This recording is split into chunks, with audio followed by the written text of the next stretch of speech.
council. Okay. Do we have any discussion? Did you want to? You want me to go ahead? Yeah. Okay.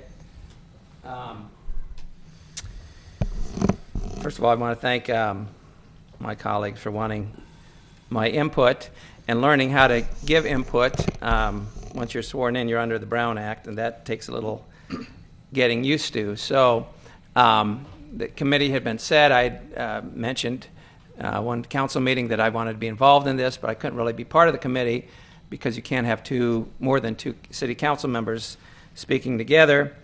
Over the course, so I had my own application process, and I was encouraged to do that. I received information and input from our city management, our finance department, and even citizens of Corona regarding the position and qualifications for the person we would appoint, and had actually a meeting the December 30th on Tuesday, and again, totally unaware of what the ad hoc committee had decided.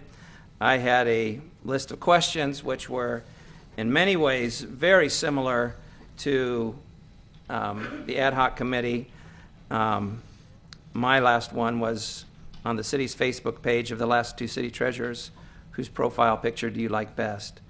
I did that for a little comic relief, but Mr. Haley won that one.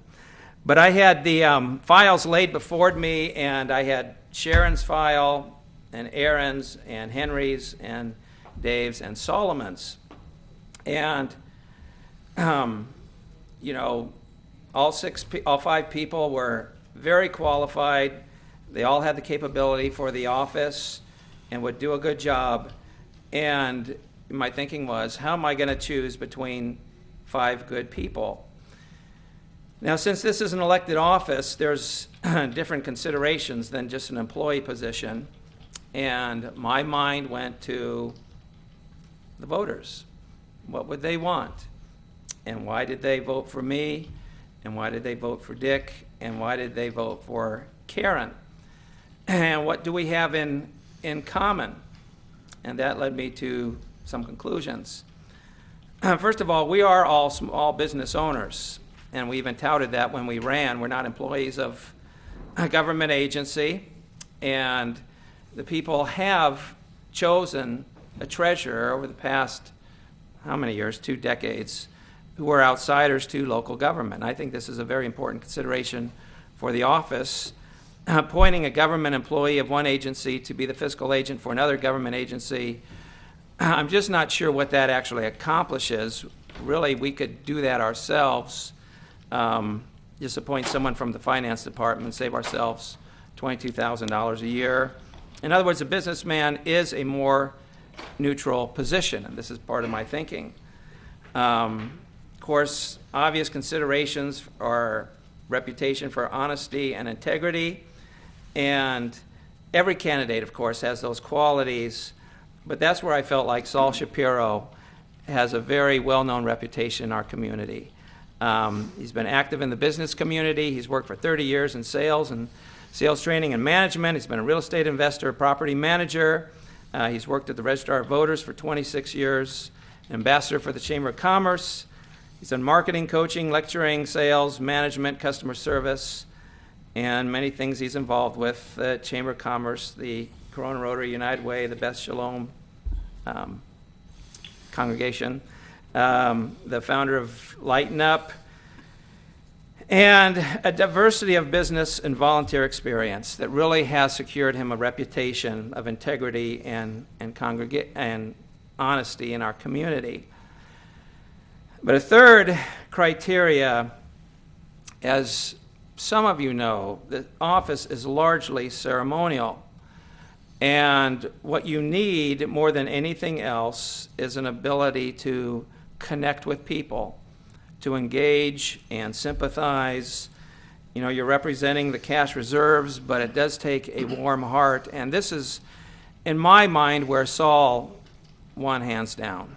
I mean, he has a golden heart for people, and he's learned that through the ups and downs. And we've joked between the three of us of each having 5 children, and we do. Saul has 3 children, and then I found out he raised 2 more, and maybe there's something he gleaned from that. We haven't figured that one out. But he is very approachable and very humble, and because there's so much PR work involved in this, I really think he would be the best choice. And then also, another thing to think of, if you recall when Stan Skipworth resigned, that created a vacancy. And we didn't want to appoint someone to city council because, and what was talked about was the unfair advantage. To appoint any of the candidates running for city council would create an unfair advantage. I was the elected official at that time, the only other one beside the city council that probably would have had the best chance, but they're right. It would have given me an unfair advantage. And I really think that, we gained a precedent from that. We don't want to appoint for political advantage, certainly not even our own. And, addressing my fellow city treasurers, and it is kind of neat to do that. The 3 of us, none of us were CPAs. Our degrees were not in finance. We don't need that with the staff that we have. It's the more intangible yet personal attributes of reputation and heart and connecting with people for the elected treasurer. That goes a long way to be an effective city treasurer. And as your most recent city treasurer and now a fellow councilman, I want to recommend Saul Shapiro to finish out the 22 months of my term, and I believe he's the best person for the job, and I really think it would speak to the voters that we're trying to appoint someone that they would want. Okay, thank you.